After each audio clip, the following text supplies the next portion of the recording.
Lecturas compartidas. Yo solamente creo en la literatura. Todo lo demás me parece sospechoso. Advertencia.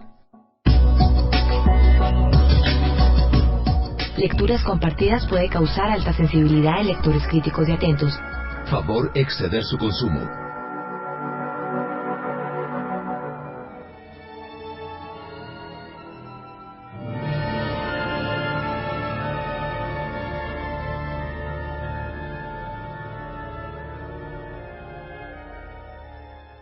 Observé a la niña y reencontré por fin a mi madre. La claridad de su rostro, la ingenua posición de sus manos, el sitio que había tomado dócilmente sin mostrarse ni esconderse, y por último su expresión, que la diferenciaba como el bien del mal de la niña histérica, de la muñeca melindrosa que juega papás y mamás. Todo esto conformaba la imagen de una inocencia soberana, si se quiere tomar esta palabra según su etimología, que es no sé hacer daño. Todo esto había convertido la pose fotográfica en aquella paradoja insostenible que toda su vida había sostenido, la afirmación de una dulzura.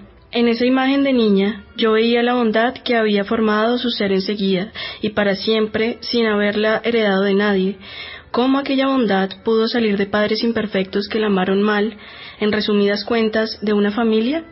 Su bondad estaba precisamente fuera de juego, no pertenecía a ningún sistema, o por lo menos se situaba en el límite de una moral, evangélica, por ejemplo. Nada podría definir mejor que ese rasgo, entre otros.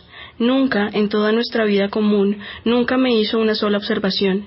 Esta circunstancia extrema y particular, tan abstracta en relación con una imagen, estaba no obstante presente en el rostro que tenía en la fotografía que yo acababa de encontrar. La cámara lúcida.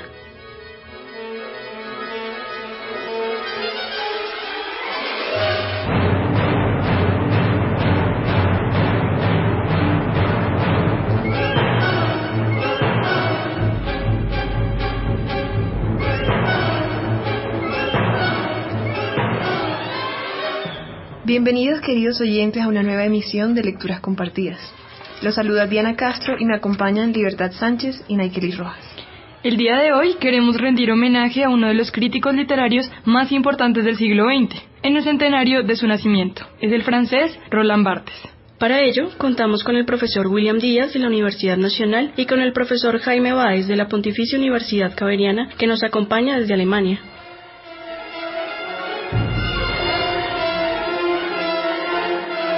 Hola Jaime, bienvenido a Lecturas Compartidas y muchas gracias por estar aquí. Hola, muchas gracias a ustedes por la invitación. El profesor William no pudo estar presente el día de hoy, pero conversamos con él y esto fue lo que nos dijo. Le damos la bienvenida al profesor William. Gracias por acompañarnos. Muchas gracias por la invitación. Profe, háblenos un poco del contexto intelectual de Barthes. Barthes pertenece a un momento histórico importante en la intelectualidad francesa. Son los años 40 y 50, donde él está empezando a escribir. Es decir, son los años en los que está Sartre, por ejemplo, ¿no? Publicando, está Simone de Beauvoir publicando, está Camus. Hay debates muy importantes en la vida intelectual. Al mismo tiempo, está llevándose a cabo también una serie de reevaluaciones de lo que hace la academia y la historia literaria. Lanzón, que es el gran historiador del siglo XIX francés, quien tenía la autoridad sobre los estudios literarios en Francia en la primera mitad del siglo XX, y lo que hace Barthes es como él y su grupo, como llegar a reevaluar ciertos principios sobre los cuales ellos se basan. Principios que tienen que ver con las relaciones entre literatura y sociedad, entre literatura e historia, y relaciones pues en ese sentido, ¿sí? Básicamente lo que ellos están tratando de hacer, porque se enriquecen de lo que ha pasado en el formalismo ruso, de lo que ha dicho Saussure, por ejemplo, básicamente lo que ellos están tratando de hacer es plantear la posibilidad de estudiar la literatura como un arte autónomo que tiene sus propias reglas, que no se derivan ni del mundo social, ni de la biografía de los autores, ni de condiciones que son ajenas a ella, ¿no? Ese es el problema que ellos empiezan a plantearse, y es un problema que hace parte también de la profesionalización de los estudios literarios como actividad autónoma, ¿cierto? Esa es la situación en la cual Barthes está. Por eso para él la defensa fundamental es la defensa de la obra de arte como algo autónomo, cuyas reglas se derivan de, y cuyas características se derivan de la constitución misma de la forma de la obra, y no de situaciones externas, ¿no? Barthes escribe muy en contra de deducciones como es que el escritor X, porque tenía cierto gusto por tal bebida, entonces produjo tal de escritura, o porque viene de una familia de tal origen, entonces escribió de tal manera. Para ellos esas deducciones no son válidas, ¿no? Entonces es una mezcla interesante de una vida intelectual muy agitada en Francia, políticamente agitada, con tendencias, una fuerte tendencia de izquierda en la intelectualidad, ¿no? Una lectura rigurosa de Marx, por ejemplo, junto a un intento por entender la literatura según sus propios términos. Es, bueno, cómo entender marxistamente la literatura sin acudir a puras metáforas de base y superestructura o a puras determinaciones externas, sino entendiendo la forma misma de la obra. Y eso es clave para esta generación. Yo creo que ese es como el momento en el cual él está. ¿Qué nos puede decir sobre la polémica que inició a partir del texto sobre Racine? Él insiste muchísimo sobre ese tipo de imágenes, ¿no? El caso de Racine es bien importante porque cuando él escribe el libro sobre Racine, tiene respuestas muy airadas de los críticos racinianos tradicionales, ¿no? De Raymond Picard, que después era el gran crítico de Racine en el siglo XX, ¿no? Raymond Picard es el editor de las obras completas de Racine en el francés. Yo siempre insisto en que esto implica suponer pues, que Raymond Picard es una persona absolutamente competente para hablar de Racine y que no es el idiota que Barthes presenta en Crítica y Verdad, no es el tonto que le está presentando. Realmente Picard es un crítico muy importante, muy serio y muy bueno de Racine. ¿Qué es lo que hace Barthes sobre Racine? Lo que hace es tomar a Racine como un sistema de signos que se refieren al cuerpo, que se refieren a la enfermedad, que se refieren a la mujer. Pero todos estos elementos no son elementos biográficos de Racine, que se derivan de la biografía de Racine, sino que lo que él hace es tratar de reconstruir la obra de Racine como un tejido de signos que apuntan a elementos que tienen que ver con la teoría psicoanalítica, ¿no? Que tienen que ver con el significado de, qué sé yo, de ciertos colores, de ciertos olores, de ciertas características que tiene la obra, pero sin remitirse ni a elementos históricos directos, ¿no? Y sin plantear una especie de estética de Racine como lo podía hacer un académico experto en Racine, conocedor de la obra, de las discusiones del momento, etc. En esa medida el ensayo sobre Racine es un poquito ahistórico en el sentido de que lo que hay son signos que interactúan. Entonces, por ejemplo, como si una imagen de humedad en una de las obras de Racine se repite en otra, y en esa medida una imagen remite a la otra, y lo que hay es un sentido que se cruza en dos obras que son completamente diferentes y que tratan de problemas diferentes. Eso es lo que estaba tratando de hacer Barthes. Es un ensayo muy interesante y muy novedoso por eso, justamente por esa manera de acercarse a Racine. Lo que ocurre es que tan pronto lo publica, obviamente, un experto en Racine como Picard, que es un experto en el sentido tradicional de Racine, ¿no? Yo conozco la biografía de Racine, conozco la primera etapa, la segunda etapa, la tercera etapa, cómo se desarrolla la obra de Racine, conozco las cartas de Racine, de manera que tengo una imagen de un proyecto estético de Racine muy clara. Por supuesto, para alguien que está en esa escuela y que lo hace muy bien, esta aproximación de Barthes es una aproximación un poco arriesgada, es una aproximación que carece de elementos de la realidad de los cuales agarrarse, y lo que hace es escribir un librito cortico sobre ese texto de Barthes, diciendo pues dónde están las arbitrariedades de los análisis de Barthes, diciendo señalando pues que en últimas a uno le queda la duda de si esto que él ve, que Barthes ve como fijaciones de Racine, son en realidad fijaciones del crítico que están siendo proyectadas sobre la obra, y haciéndole preguntas que desde el punto de vista de la academia tradicional son muy válidas, ¿no? Ese libro se llama La nueva crítica o una nueva impostura.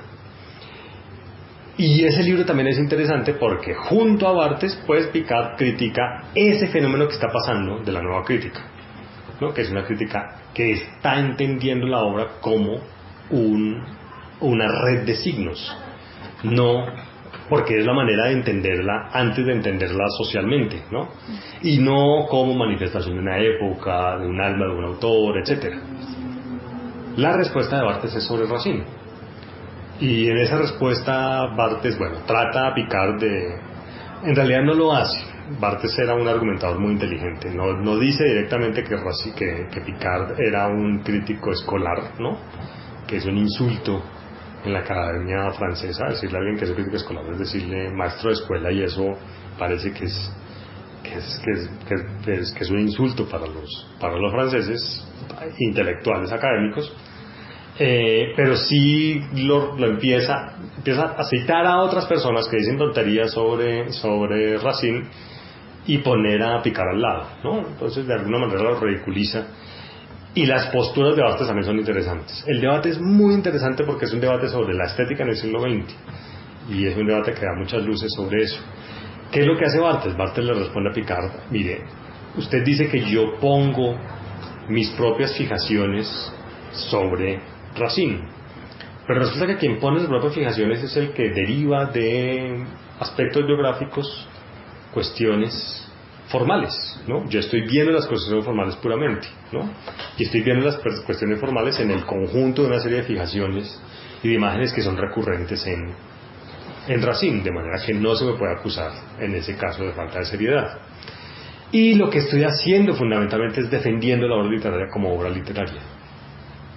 Ustedes, los de la antigua escuela, los maestros escolares, lo que están es sacando máximas de sabiduría de Racine, lo que están haciendo es reducir la obra a la expresión de un alma, pero las relaciones entre obra y alma son insondables. Lo que yo tengo es un sistema de código, y eso es lo que estoy tratando de hacer. Esta fue la entrevista con el profesor William Díaz. A continuación, vamos a conversar un poco con el profesor Jaime Báez, que nos acompaña desde Berlín.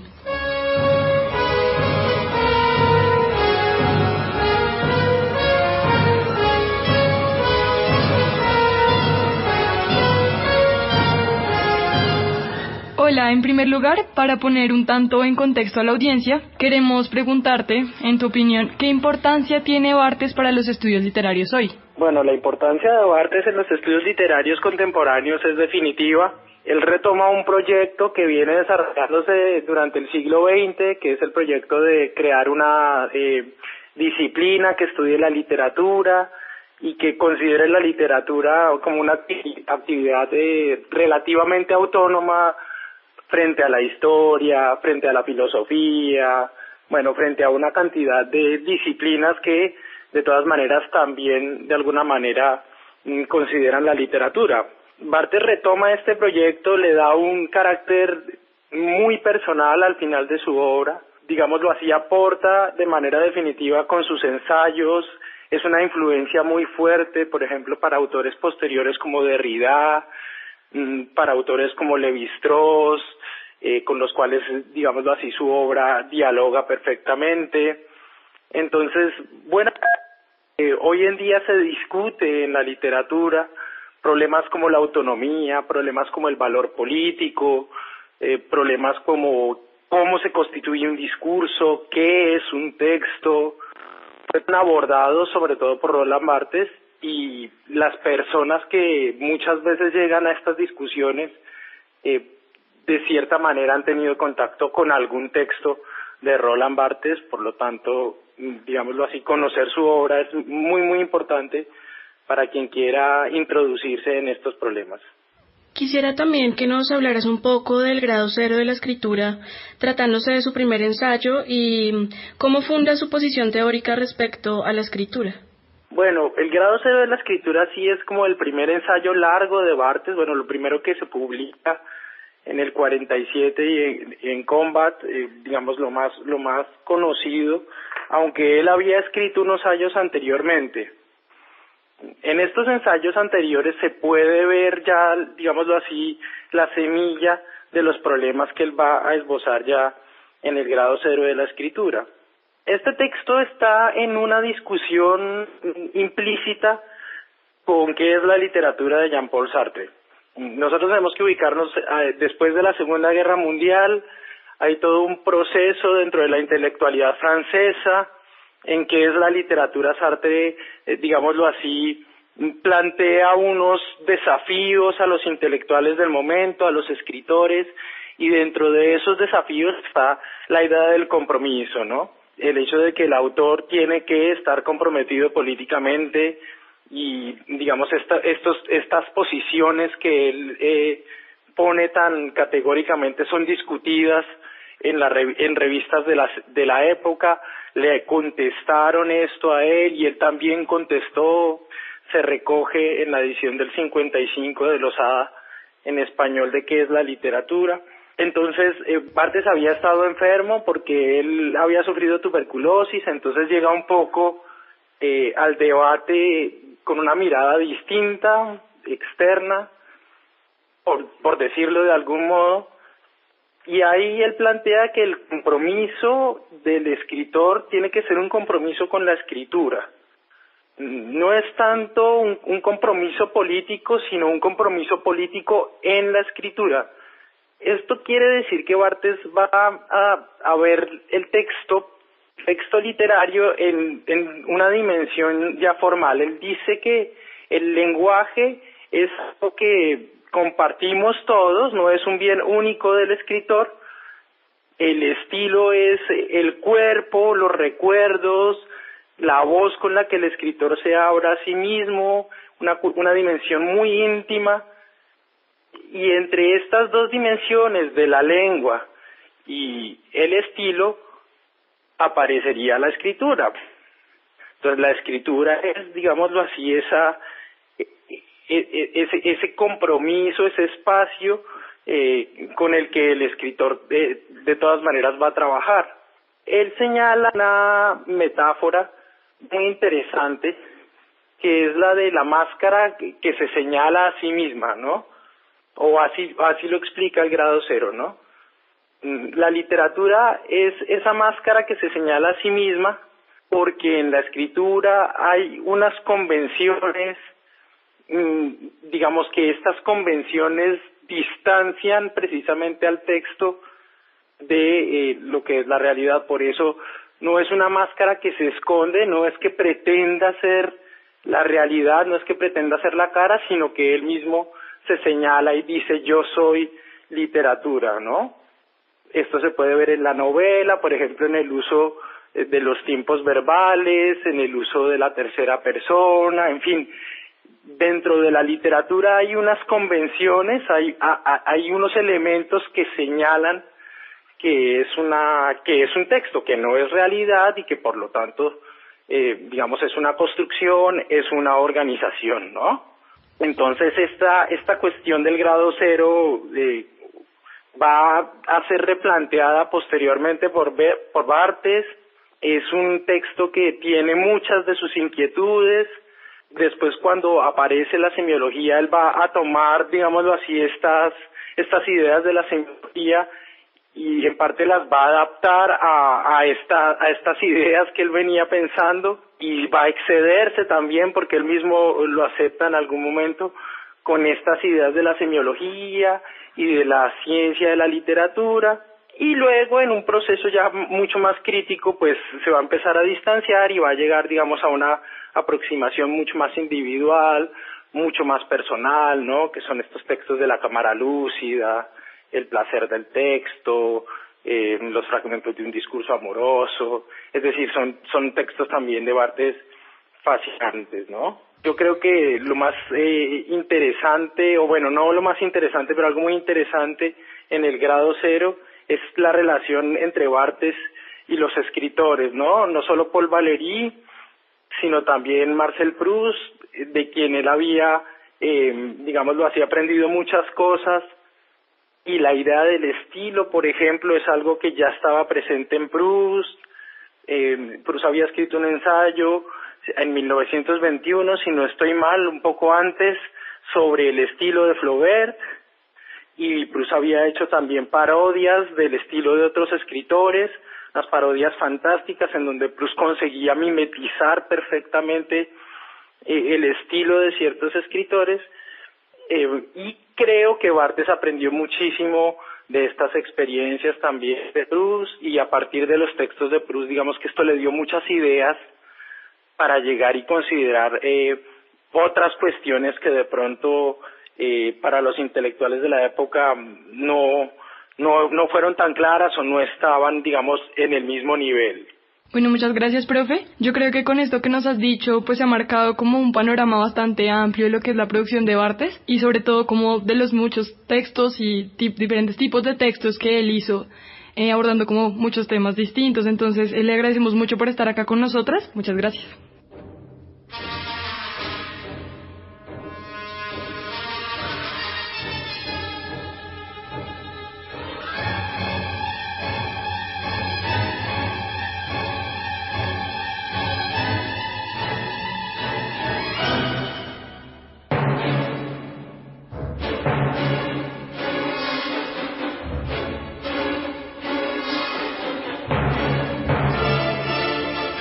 Agradecemos mucho a